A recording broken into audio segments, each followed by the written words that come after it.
ये किताबें स्क्रीन पे आपको दिख रही होंगी, ये नॉर्मल साइज़ की किताबें हैं।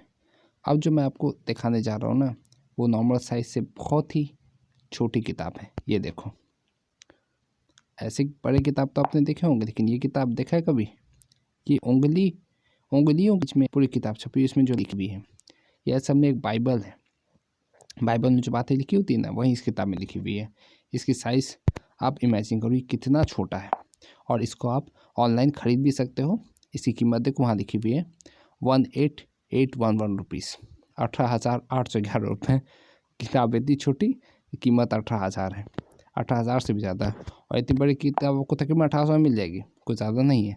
ये किताब दोनों में हो सकता है आपको लगे कि महंगा शायद ये हो, लेकिन नहीं, महंगा ये है, प्रूफ देख लो। ऑनलाइन जाके चाहो तो चेक कर लो। किताब कौन कौन ये खरीदने वाला है कमेंट ज़रूर करना, बाकी लाइक सब्सक्राइब ज़रूर करना।